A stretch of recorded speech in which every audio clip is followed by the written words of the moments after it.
오늘 본문은 저희가 9장에 봤던 지난번에 봤던 내용의 계속 연속이고요. 그리고 이제 예수님하고 그리고 이제 특히 이제 바리새인들, 종교 리더들 그리고 이제 유대인들 사이에 그러니까 맹인을 치유한 것 때문에 지금 계속해서 이제 토론과 이제 논쟁이 벌어지는 모습을 이제 오늘 본문에도 계속 이제 이어가고 있습니다.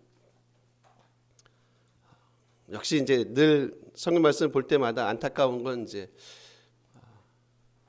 주님에 대한 온전한 이해가 늘 떨어진다는 생각이 많이 들고 도대체 그 원인이 뭔가 여전히 이제 저에겐 큰 숙제로 여전히 남아 있습니다. 일단 이제 오늘 본문은 그런 거예요. 그냥 일단 맹인의 눈이 떠졌음에도 불구하고 이제 그 사실을 별로 인정하고 싶지 않은 겁니다. 인정하고 싶지 않아요. 그래서 이제 무리들이 반응하고 그리고 이제 바리새인에게 이 사람 데리고 가고 그리고 심지어는 이제 그 맹인의 부모에게까지 원래 이 친구가 이렇게 눈이 안 보이는 거 맞아? 맹인 맞아?를 확인하고 이제 그런 작업을 이제 소개하는 게 오늘 본문이고, 근데 이제 좀 한 가지 흥미로운 게 뭐냐면 역시 그들은 있잖아요. 특히 이제 유대인들, 바리새인들, 종교 리더잖아요. 그들은 이제 그런 거에 별로 변하고 싶지 않아요. 별로 자기들 마음을 이렇게 크게 열고 싶지 않은 겁니다. 그걸 단적으로 보여주는 본문이 어디 소개되냐면 우리 한번 봐보실래요? 여러분 13절 한번 가보셔요. 이거 한번 같이 읽어볼까요? 13절입니다. 그들이 전에 맹인이었던 사람을 데리고 바리새인들에게로 갔더라. 여기서 이상한 게 하나 있어요. 뭐가 이상하냐면 잘 모르시죠? 여러분 원래 예를 들면 이렇게 병에 걸렸어요. 맹인이 됐든 아니면 중풍병, 나병 여러 가지 병에 걸리고 나면 나중에 이제 이 병이 치유가 되잖아요. 그리고 치유가 되면 그 치유 유무를 확인하는 사람들이 있어요. 그 공동체에서. 그래서 야 그래, 너 보니까 예를 들면 나병이 낫네, 중풍병이 치유가 됐네, 어떻게 됐지? 참 신기하네라고 그 치유의 유무를 확인합니다. 그리고 이 사람을 다시 정상적인 그 공동체에 다시 복귀를 시켜요. 그게 누구냐면 제사장입니다. 제사장한테 가요. 그래서 그들이 딱 보여주고 너 병이 낫구나, 알았어. 그런데 너 이제 다시 우리 공동체로 들어와도 되겠어라는 일종의 허가증을 이제 발부해 줍니다. 근데 오늘 본문은 이상하죠. 만약에 이 맹인이 치유를 받았잖아요. 그러면 정상적인 절차고 규정이라면 누구한테 가는 게 맞습니까? 제사장한테 가는 게 맞습니다. 근데 제사장에게로 가지 않습니다. 오늘 본문에 보니까 누구한테 갑니까? 바리새인들한테 가요. 왜 그러죠? 이걸 통해서 우리가 볼 수 있는 거 있죠. 뭘 볼 수 있습니까? 이들의 관심은 무리가 됐든 유대인이 됐든 누가 됐든 이들의 관심은 한 사람이 그 절망적인 삶에서 어떻든 해방된 거 아닙니까? 구원이잖아요. 그렇죠?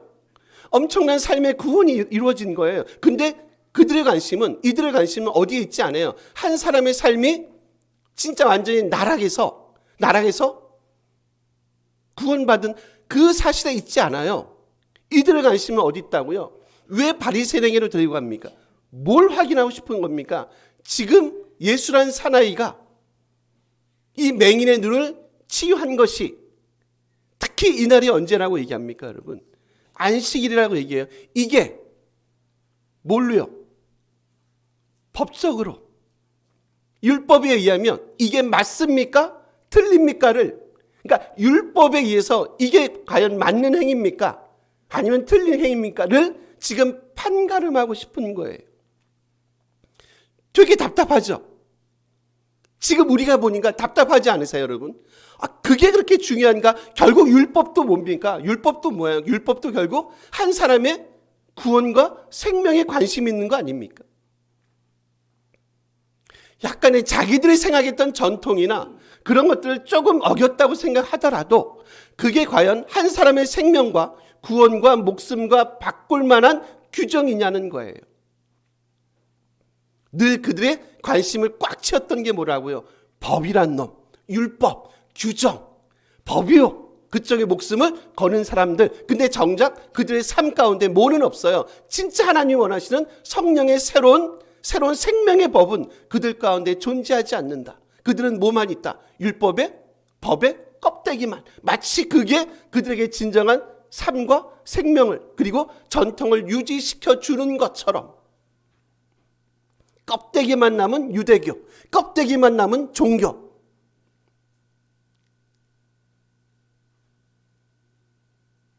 가장 중요한 건 한 사람의 생명이 이날에 치유받고 고침받았다는 거. 그거 이상 중요한 게 어디 있겠습니까? 여러분, 그게 진정한 율법의 정신 아닙니까?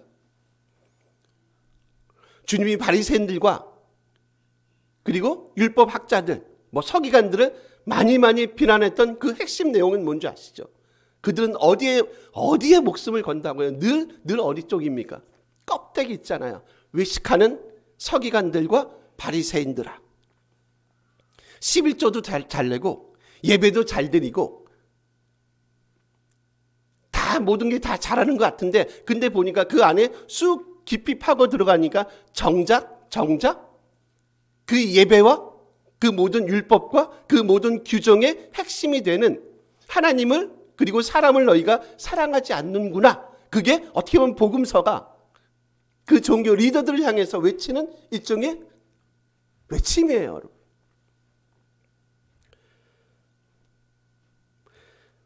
역시 이제 이런 본문을 보면서 제가 또 고민을 많이 했어요. 왜 그럴까? 여러분, 최근에 제가 통계를 이렇게 듣다 보니까 한국 교회의 부흥을 좀 이렇게 막는 여러 가지 요소가 있다고 하더라고요. 근데 그 중에 하나가 뭐냐면 권위주의래요. 권위주의. 특히 요즘 젊은 사람들은 그런 건지 옛날 우리 때만 해도 이제 그냥 그런 줄 알았죠. 그죠? 사회도 그렇고 교회도 그냥 이제 그런 줄 알고 그냥 갔잖아. 이게 당연히 이 시대의 그냥 흐름이야라고 하는데, 요즘은 이제 벌써 우리 젊은 MZ 세대 우리 서현 자매마마 벌써 다르거든요. 제가 수업에 들어가는데 화장을 막 하고 있는데 그걸 멈추질 않아요.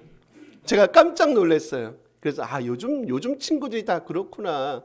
저게 소위 말하는 MZ의 그 특징인가 보구나. 권위주의가 한국 교회의 성장을 방해하는 것 중에 하나라고 얘기해요. 여러분, 권위주의가 뭐예요?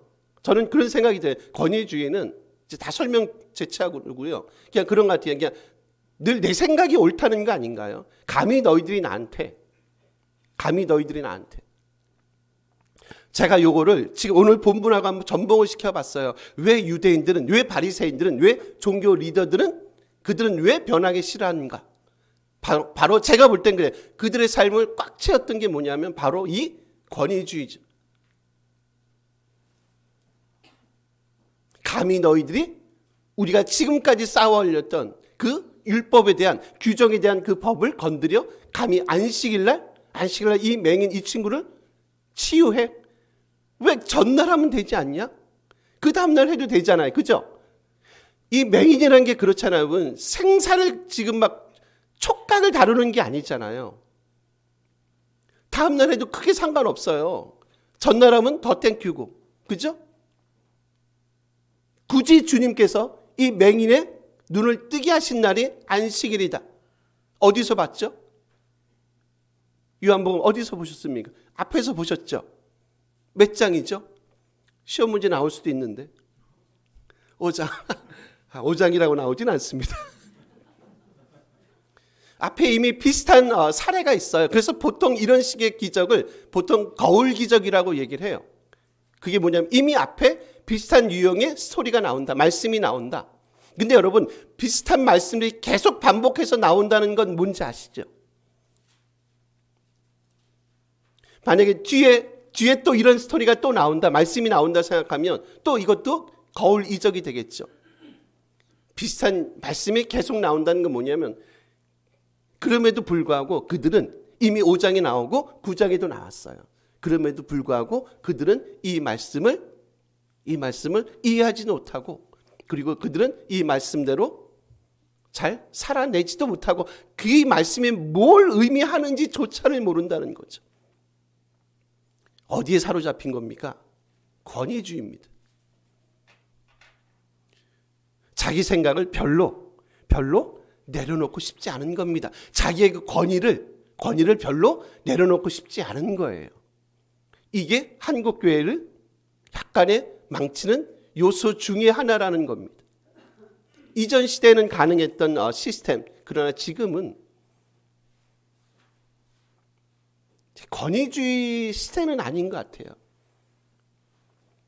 이제 군사 독재도 다 지나가고 민주화가 되고 세상이 많이 바뀌었습니다, 여러분. 그죠?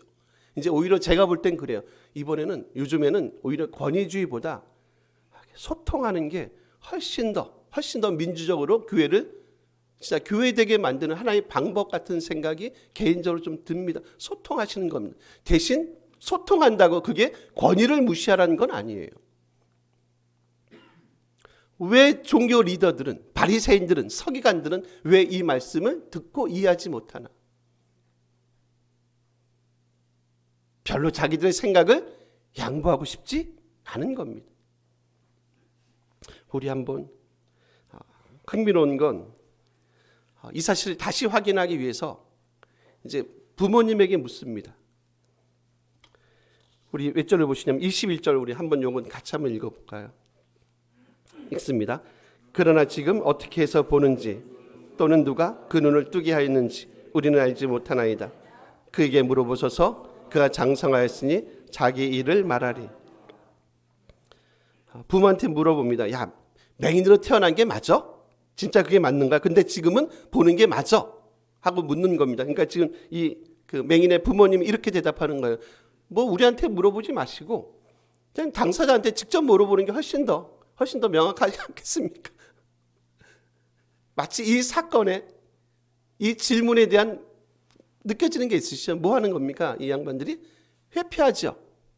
오늘 본문 제목이 뭐예요, 여러분? 회당 출교라고 얘기했어요, 제가. 22절 중간에 가보세요. 중후반에 보시면 누구든지 예수를 그리스도로 시인하는 자는 출교하기로 결의했으므로 그들을 무서워했기 때문입니다 라고 얘기해요. 여러분, 회당 출교라는 게 어떤 의미가 있냐면 유대인들에게 이제 이런 의미가 있어요. 일단 제가 그 출교의 4가지 종류를 한번 말씀드려 볼게요. 이제 4가지가 있어요. 그냥 뭐 듣고 일단 첫 번째 내지파라는 게 있어요. 내지파는 뭐냐면 그냥 단순한 게 그냥 뭐 책망 정도예요. 비공식적인 책망 정도. 그래서 한 일주일 정도 이제 종교 생활을 좀 금합니다. 그다음에 니두이라는 게 있어요. 요거는 이제 공식적인 일종의 징계에 해당돼요. 니두입니다. 30일간의 모든 종교 공동 생활이 금지가 되고요. 그리고 이제 예배는 참석을 한대요. 근데 예배를 참석을 하는데 예를 들면 이제 저희는 문이 하나지만 정문으로 들어가진 못하게 만든대요. 그러니까 쪽문으로 후문으로 들어가라는 거죠. 대신에 그다음에 이렇게 사람들하고 2m 거리, 거기서 공식 대화를 하지 못하게 합니다. 2m 거리 안에서 사람들과 대화를 하지 못하게 해요. 그리고 금식을 하게 하고 슬픔의 옷을 입게 만들고 하는 게 니두이란 일종의 징계입니다. 또 하나가 뭐가 있냐면 헤렘이란 또 방식이 있어요. 그게 뭐냐면 요거는 이제 무기한 동안의 출교입니다. 기한을 두지 않은 무기한 출교 헤렘입니다. 그다음에 요거를 만약에 내리기 위해서는 10명 이상 회중의 동의가 있어야 된다고 얘기해요. 그리고 요때는 사람들과 교제하지 못하고요. 성전이나 회당 예배를 들어가지 못하게 만든답니다. 되게 중요하죠. 마지막에 가장 중요한 게 뭐냐면 엄한 게 뭐냐? 샴마타라는 거예요. 샴마타. 영구적인 출교. 이제 모든 유대인들과의 관계가 완전히 단절되는 게 샴마타라는 겁니다. 여러분, 이제 출교가 왜 유대인들에게 이제 겁나냐면 지금하고 많이 달라요. 예를 들면 이제 저희 그 평안교회가 싫은 거예요. 목사가 마음에 안 들어. 나 안 되겠다. 평강교회로 가자. 요즘에는 그 이명선가요? 장로님 맞죠? 이명인가요? 이명이라는. 옛날에는 그런 것까지 여러분이 혹시 우리가 싫어서 저쪽 옆에로 가시면 평강으로 가시면 이명서라는 걸 떼어요, 노예에서. 그래서 이제 이러한 이유로 지금 평안교회를 떠나서 저쪽 뭐 평강으로 갑니다라고 이제 노예에서 뛴단 말이에요. 떼어줘요. 그걸 갖고 이제 평강으로 가면 거기서 이 집사님이 이러한 이유 때문에 지금 우리 교회로 왔구나 해서 웰컴합니다. 이제 그런 식의 공식 절차가 있단 말이에요. 근데 요즘에 그런 거 안 해요. 그냥 가요. 아까 권사님이 이렇게 교회 오시는데 뭐 교회에서 저희 교회로 가시자고 저쪽 봉고차 있다 글로 가시자고. 그래서 이런 유신이가 그래. 응? 세상에 벼룩이 뭐. 아 그렇게 하면 안 되죠. 이제 물론 교회를 다니신지는 몰랐겠지만 요즘은 그런 이명서 자체가 없어요. 교인들. 그러니까 아무 때나 막 그냥 뭐 싫으면 목사님이 싫으면 뭐 집사님들하고 싸웠으면 그냥 옆에 교회 가고 옆에 교회에서 앞에 교회 가고 뒤에 교회 가고 막 그러니까 교회에 대한 공동체에 대한 소중함이 없어요. 근데 여러분 유대인들은 이 회당 출교는요 단순히 우리처럼 뭐 단순한 교회 개념이 아니에요. 그냥 삶이라고 보시면 돼요. 삶. 그냥 여기서 출교당한다는 건 뭐냐면 그냥 내 유대인으로서 내 존재 자체가 완전히 무효화되는 것. 이제 쉽게 말하면 호적에서 파는 것.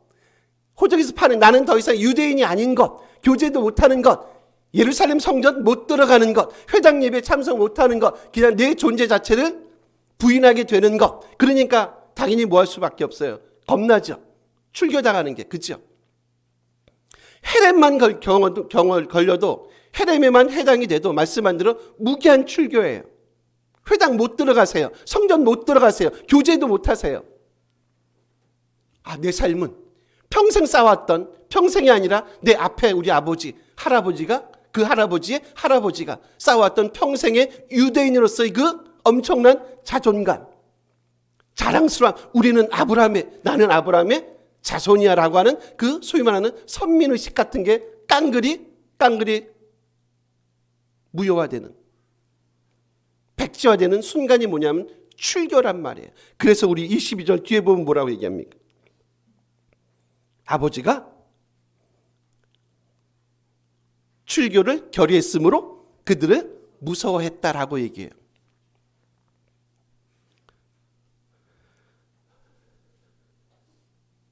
이해하시겠습니까? 개인적으로 좀 아쉬운 건 이런 말씀한 대로 이렇게 한국교회 이런 이제 징계라고 하는 것들 이런 것들이 이제 지금은 거의 작동을 하지 않습니다. 말씀한 대로. 그러니까 교회에 대한 어떤 뭐 소중함도 잘 못 느끼고 그냥 뭐 언제든지 떠날 마음의 준비는 돼 있고. 여러분 지금 저희가 보는 요 본문에서 있잖아요. 가장 중요한 단어를 만약에 하나만 뽑아 보세요라고 하면 여러분 뭘로 볼 수 있는 줄 아세요? 저는 이 단어로 봐요. 여러분 오이다란 단어가 있는데 이게 뭐냐면 알다란 단어거든요. 그러니까 지금 이 맹인의 그 고백하고요. 종교 리더들 있죠. 심지어 아버지도 마찬가지입니다. 그러니까 세상의 권력이 무서운 거예요. 이해는 해요. 말씀한 대로 출교가 두려우니까. 그냥 유대인이라는 신분 자체를 완전히 그냥 무효화시키니까 이해는 해요. 근데 만약에 진짜로 그들이 주님을 알았다면, 그래서 알다는 단어를 저는 이 단락에서 가장 중요한 핵심 단어로 뽑아요. 알다. 만약에 그들이 주님이 누구인지를 알았다면, 우리가 뭐를 알아야 되는지를 정말로 알았다면 이런 식의 반응은 분명히 나오지 않았을 거다. 근데 흥미로운 거 뭐냐면 맹인은 좀 다르다고 얘기했어요. 맹인의 고백이 조금씩 어떻게 한다고 했습니까? 변하고 바뀐다 그랬죠. 훨씬 더 어떻게 돼요? 훨씬 더 성장하는 모습을 볼 수가 있거든요. 여러분 그 중에 중요한 하나의 단서가 있어요. 그게 뭐냐면 제가 이제 그걸 한번 확인만 우리 같이 한번 해요. 구약에 하나의 어떤 본문이 있거든요. 중요한 본문. 그 본문을 한번 찾아보도록 한번 하겠습니다. 여러분 일단 이사야 한번 가보실래요?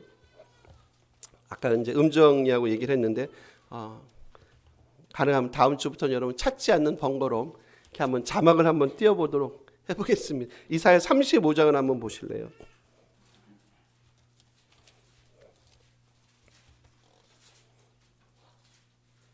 (35장) 몇 절을 보시냐면 한 절만 35장 5절이세요.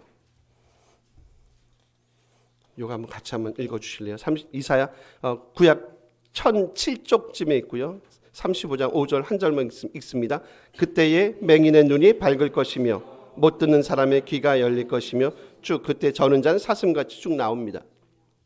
요걸 보통 뭐라고 얘기하면 메시아 본문이라고 얘기해요. 그러니까 메시아가 오시면, 유대인들은 이 본문을 딱 접하시면 그분들 딱 머릿속에 떠오르는 게 있어요. 이거 메시아 본문이다. 그러니까 메시아가 오시면, 그분이 오시면 무슨 일이 벌어지냐면 35장 5절 이하 이런 일이 벌어져. 어떤 일입니까? 맹인의 눈이 떠지고 귀가 열려지고 말 못하는 자의 입이 열려지고 하는 것들. 메시아가 오시면 이런 일이 벌어집니다라고 하는 것이 뭐냐면 그 당시 유대인들이 갖고 있었던 생각이란 말이에요. 여러분, 지금 누구에게로 지금 이 사람을 데리고 갔다 얘기했어요? 바리새인, 어떤 성경에 능통한 평신도 신학자들이세요. 그들이 이 말씀을 알지 않았을까요? 메시아가 오시면 이제 이런 일이 벌어져 라는 것을 당연히 알고 있겠죠. 알면 뭐 하시겠습니까? 그렇지 않으세요? 알면 뭐 하시겠어요? 눈이 떠졌잖아요. 인정하고 싶지 않지만 눈이 떠진 거 아닙니까? 그렇죠?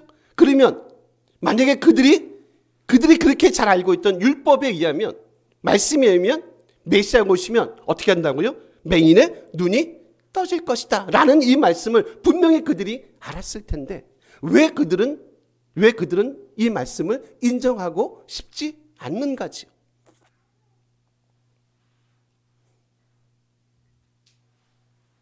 결국 오늘 본문이 우리들에게 하시는 말씀은 뭐라고요? 여러분이 아시는 것만큼 더 중요한 게 뭐예요? 이 말씀을 지키시고요.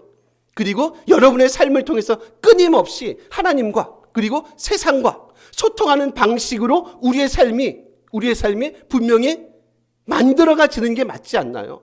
세상을 두려워하지 말라는 거죠. 언제 세상이 우리에 대해서 여러분 호의적이었던 적이 많이 있습니까? 어차피 이 두 시스템은요, 세상과 우리의 시스템은 어차피 부딪힐 수밖에 없어요. 싸우란 얘기가 아니라 세상 다른 시스템을 갖고 있잖아요. 그렇지 않으십니까? 세상이 우리하고 화합을 하려 하면 세상 우리는요, 그 밑에 고개를 수그리시든가 아니면 출교를 각오하시고 이 땅에서 출교를 각오하시고 우리에게 허락된 이 제자의 길을 걸어가는 수밖에 없거든요. 그래서 제가 중요한 단어를 뽑은 게 뭐냐면 이 알다란 단어입니다. 동일하게 그들도 알았겠지만 그들은 전혀 자기 삶을 통해서 이런 하나님 말씀을 체화시키지 못하거든요. 누구만 이 말씀을 온전히 알고 이해하고 그리고 그 회당에서 출교에도 불구하고 그는 전혀 그 쫓겨남을 뭐 하지 않습니까? 두려워하지 않지 않습니까?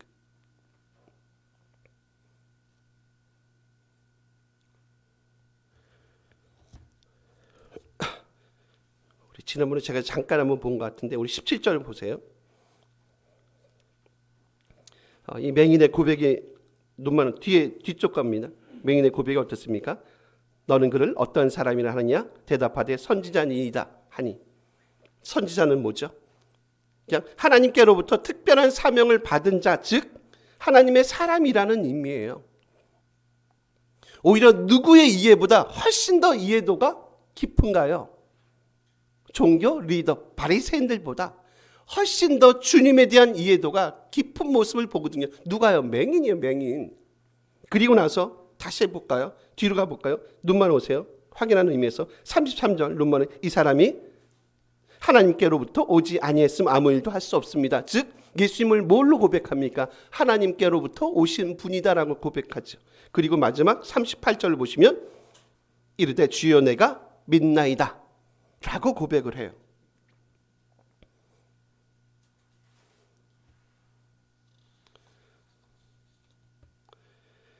아이러니한 건 여러분 16절 다시 가보세요. 한번 두 개를 비교해 보세요. 바리새인 중에 어떤 사람 말은 이 사람은 안식일을 지키지 아니하니 하나님께로부터 온 자가 아닙니다라고 얘기하죠. 그리고 24절 보시면 24절 맨 뒤에 가보세요. 우리는 이 사람이 뭐라고 얘기합니까? 죄인인 줄 안다. 그러니까 16절에 의하면 이 사람은 하나님께로부터 온 사람이 아니야. 24절입니다. 이 사람은 죄인이야. 29절 마지막 보시면 우리가 알거니와 뒤쪽이세요. 이 사람은 어디서 왔는지 알지 못한다.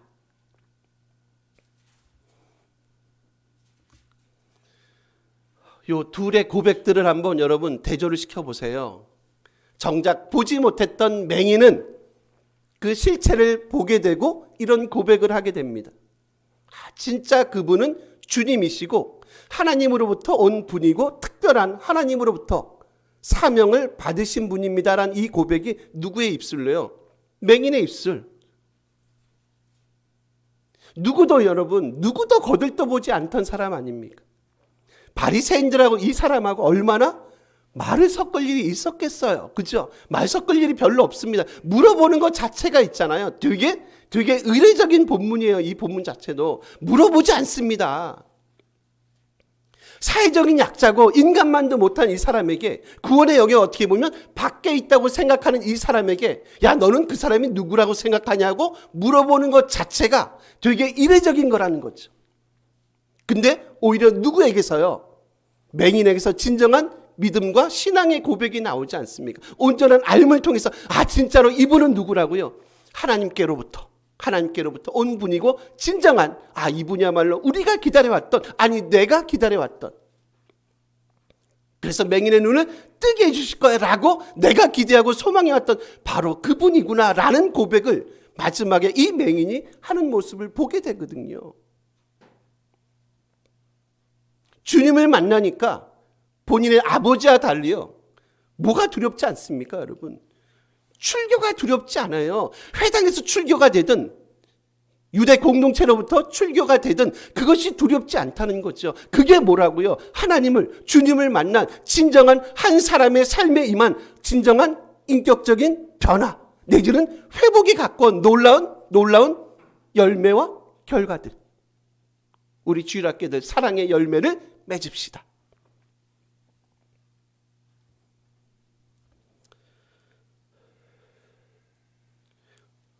제가 권위주의 말씀드렸어요. 정리하겠습니다. 저희도 좀 뺐으면 좋겠습니다, 여러분. 그 여백의 미라는 거 잘 아세요. 여러분, 어떤 분이 물어봤대요. 서예가한테 물어봤대요. 어떻게 하면 글을 잘 쓸 수 있습니까? 어떻게 하면 글을 잘 쓸 수 있습니까? 그분이 딱 한마디 하더라라고 얘기합니다. 힘을 빼십시오. 힘을 빼십시오. 이걸 권위주의하고 연결시켜 보세요. 힘을 빼십시오. 이분이 그런 얘기예요. 손과 어깨에 힘 빼는데 몇 년이 걸렸습니다. 오늘의 퀴즈. 어깨와 손목에 힘을 빼는데 몇 년이 걸렸습니다라고 이 명필가 서예가가 얘기했대요. 몇 년이 걸렸냐면 40년이 걸렸다 얘기합니다. 4년 아닙니다. 40년이 걸렸다. 설마 모르겠어요. 하여튼 제가 책에서 본 겁니다. 쉽지 않은 작업이라는 겁니다, 여러분. 명필이라 불리는 사람이 어깨에 그리고 손목에 힘을 빼는데 40년이 걸렸대요. 그래서 사람들은 그를 명필, 너무 글을 잘 쓰십니다. 라고. 그러니까 우리가 보면 그런 거잖아요. 몇 년만 연습하면 10년만, 20년만, 길어봐야 10년도 짧은 세월은 아닙니다. 20년만 연습하면 이 정도 경제에 오를 수 있지 않을까라고 생각할 수 있는데 그게 아니라 힘만 빼는데 몇 년이요? 40년. 여러분 힘 빼고 사십니까? 아니면 늘 날카로우세요? 늘 각이 져 있습니까? 권위주의를 지향하십니까?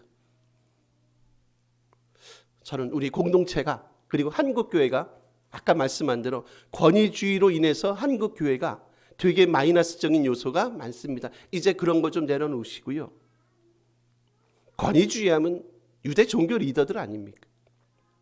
내려놓으시고 소통하시고 힘을 빼시고 이제 그분과 온전한 교제와 그분의 온전한 뜻을 알아내는 것.